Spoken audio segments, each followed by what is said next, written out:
Hello friends, today's topic is seed biology. Friends, seed biology first part में हम कुछ important question discuss करेंगे. So first question is the male inflorescence of maize is tassel. जो maize का mail inflorescence होता है उसे हम टैसल के नाम से जानते हैं. पॉलिनेशन इन मेज इज बाय विंड. मेज में परागण जो होता है वो वायु द्वारा होता है, विंड द्वारा होता है. द डीटैसलिंग इज एसोसिएटेड विद मेज. बेसिकली जो डीटैसलिंग करते हैं वो मेज में करते हैं.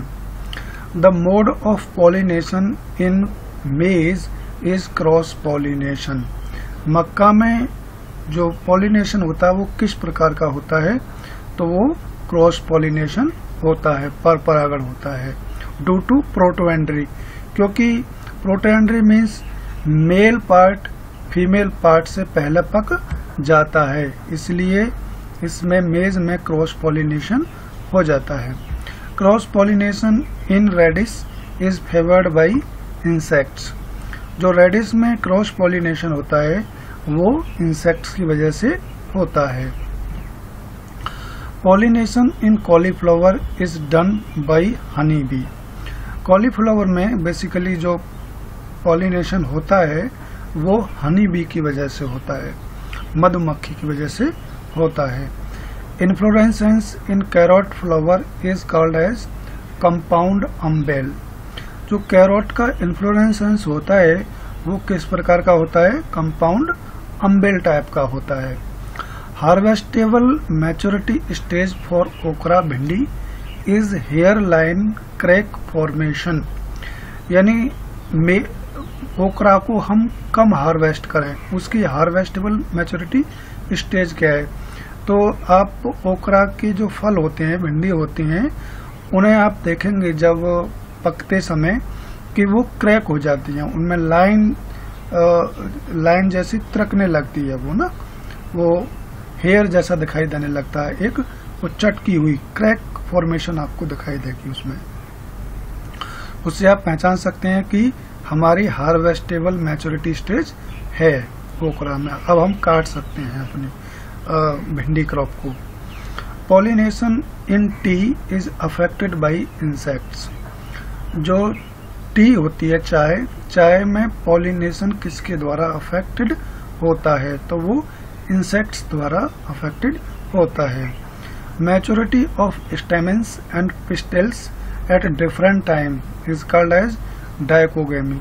जब किसी फ्लावर में स्टेमेन एंड पिस्टल अलग अलग टाइम में पकते हैं तो उस कंडीशन को हम डायकोगेमी कहते हैं, भिन्न काल पक्वता. Flowering of inflorescence from bottom to top, acropetal.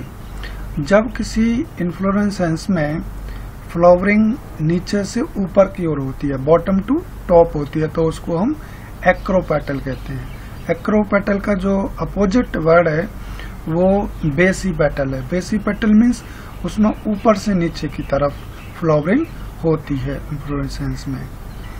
Prevention of self pollination by flower structure is herkogamy. Herkogamy means कि जो स्टिग्मा होती है हमारी पिजन पी फ्लावर में आप देखेंगे कि जो स्टिग्मा होती है वो एक कील के द्वारा ढकी हुई होती है, तो उसमें सेल्फ पॉलिनेशन नहीं हो पाता, तो उसमें क्रॉस पॉलिनेशन ही होगा. यही यहाँ पर पूछ रहा है कि प्रिवेंशन ऑफ सेल्फ पॉलिनेशन. तो फ्लावर की कौन सी स्ट्रक्चर है, वो हर्कोगेमी स्ट्रक्चर है, जिसमें स्टिग्मा हमारी एक कील के द्वारा ढकी हुई होती है, जिसकी वजह से सेल्फ पॉलिनेशन रुक जाता है. रेन फेवर्स पॉलिनेशन इन पीपर. यदि बारिश के द्वारा जो पॉलिनेशन होता है वो पीपर में होता है. A flower which have all the floral parts that flower is called as complete flower. यदि किसी फ्लावर में सारे फ्लोरल पार्ट्स हैं, जैसे कैलेक्स, करोला, एंड्रोशियम और गाइनोशियम, तो उसको हम कंप्लीट फ्लावर कहते हैं। If the flower is having male and female organ, the flower is called as perfect flower. यदि किसी फ्लावर में male and female organ means androecium और गाइनोशियम अवेलेबल है तो उसको हम परफेक्ट फ्लावर कहते हैं, और यदि इनमें से कोई भी एक एब्सेंट होता है तो उसको हम इम्परफेक्ट फ्लावर कहते हैं। A flower has only gynoecium, only that flower is named as pistillate flower.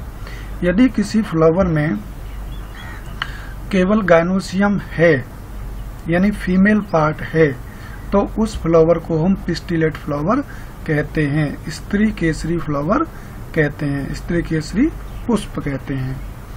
If the flower has only androecium that flower is called as staminate flower. यदि किसी फ्लावर में केवल एंड्रोशियम पार्ट है, male और female part में से केवल androecium part है तो उस फ्लावर को हम स्टेमिनेट फ्लावर कहते हैं, पुंकेसरी पुष्प कहते हैं। A flower which has rudimentary stamen, that flower is called as staminode flower। rudimentary stamen का मतलब अल्प विकसित स्टेमिन यदि किसी फ्लावर में होते हैं तो उस फ्लावर को हम स्टेमिनोड फ्लावर कहते हैं। Self pollination is also called as autogamy. Self pollination को हम ऑटोगैमी के नाम से जानते हैं। सेल पॉलिनेशन मीन्स स्वपरागण, स्वपरागण को हम ऑटोगैमी के नाम से जानते हैं। The pollination by insect is called as entomophily. यदि पॉलिनेशन यदि परागण इंसेक्ट्स मीन्स कीटों द्वारा होता है तो उसको हम एंटोमोफिली परागण कहते हैं। The cross pollination is called as allogamy, allogamy. यदि क्रॉस पॉलिनेशन का हम दूसरा नाम देखें तो उसको हम एलोगैमी के नाम से भी जानते हैं। पर परागण को हम एलोगैमी के नाम से जानते हैं और स्वपरागण को हम ऑटोगैमी के नाम से जानते हैं। The flower don't open and self pollination is the rule is cleistogamy. Cleistogamy में क्या होता है कि फ्लावर ओपन नहीं होता और बंद पुष्प में ही सेल्फ पॉलिनेशन हो जाता है, तो उस कंडीशन को हम क्लिस्टोगैमी कहते हैं। क्लिस्टोगैमी आप wheat, oat, barley and rice में देख सकते हैं क्लिस्टोगैमी कंडीशन को, जो सेल्फ पॉलिनेशन को बढ़ावा देती है cleistogamy. The pollination by water, this mechanism is known as hydrophily.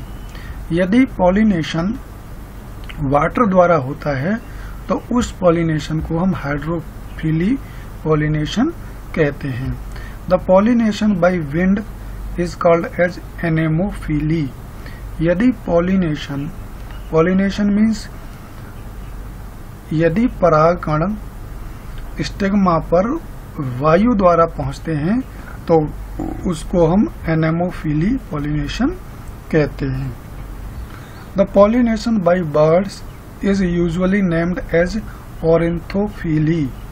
यदि पॉलिनेशन परागण बर्ड्स द्वारा होता, पक्षियों द्वारा होता तो उसे हम ऑरिन्थोफिली कहते हैं। The transfer of pollen to stigma of different flower of same plant is called as गिटेनोगैमी।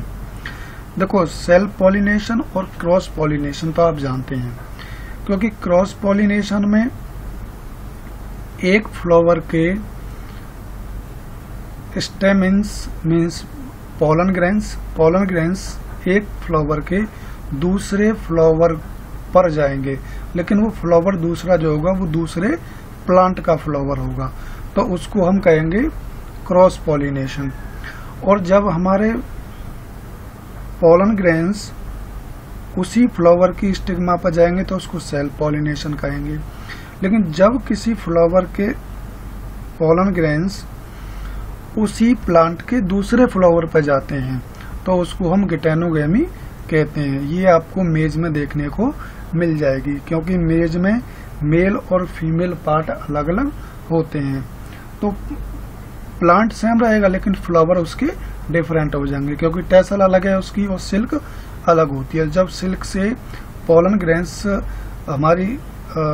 जब टेसल से पॉलन ग्रेन्स स्टिग्मा पर आएंगे, सिल्क पर आएंगे, तो उसको हम गिटेनोगेमी कंडीशन कहते हैं। ये सेल पॉलिनेशन और क्रॉस पॉलिनेशन के बीच की स्टेप हम कह सकते हैं। The pollination by bats is usually known as crotophily, है ना। चमगादड़ द्वारा यदि होता है पॉलिनेशन तो उसको हम क्रोटोफिली कहते हैं। The pollination by beetle is called as cantharophily. जब पॉलिनेशन बीटल द्वारा होता है तो उसको हम कैंथोफिली के नाम से जानते हैं।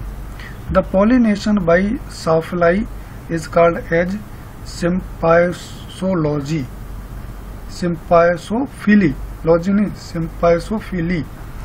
जब पॉलिनेशन सॉफ्लाई द्वारा होगा तो उसको हम क्या कहेंगे, सिम्पायोसोफिली के नाम से जानेंगे।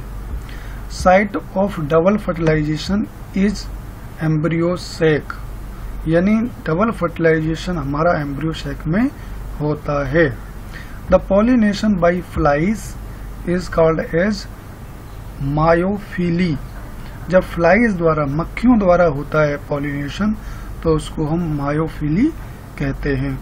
The pollination by butterflies is called as psychophily. जब पॉलिनेशन, जब परागण हमारा किसी क्रॉप में बटरफ्लाइज द्वारा होगा तो उसको हम साइकोफिली के नाम से जानेंगे। The pollination by moths is known as phalaenophily, phalaenophily. यदि हमारा पॉलिनेशन किसी क्रॉप में मॉथ द्वारा होता है तो उसको हम पैलिनोफिली के नाम से जानेंगे। पेरिस्पर्म इज डिप्लॉयड, पेरिस्पर्म कैसा है, वो डिप्लॉयड है। The inflorescence of wheat is called as spike, spike के नाम से हम जानते हैं व्हीट के पुष्पक्रम को। The study of pollen is termed as palynology. जब हम पोलन की स्टडी करते हैं तो उस विज्ञान को हम पैलिनोलॉजी कहते हैं। Most of the woody plants are grouped as dicot. जो ज्यादातर हमारे वुडी प्लांट हैं, जो ट्रीज प्लांट हैं, वो हमारे डाइकॉट ही होते हैं, मोस्टली डाइकॉट होते हैं, कुछ को छोड़कर। The pollen is produced in anther. Pollen कहाँ पर प्रोड्यूस होंगे, एंथर में होंगे, लेकिन एग्स कहाँ होंगे, वो स्टिग्मा में होंगे। हमारे एंथर में पोलन प्रोड्यूस होते हैं और स्टिग्मा में एग्स प्रोड्यूस होते हैं। Monocot and dicot are the sub division of angiosperm, यानी एंजियोस्पर्म की सब डिवीजन है हमारे dicot and monocot. A solution which used for testing the pollen viability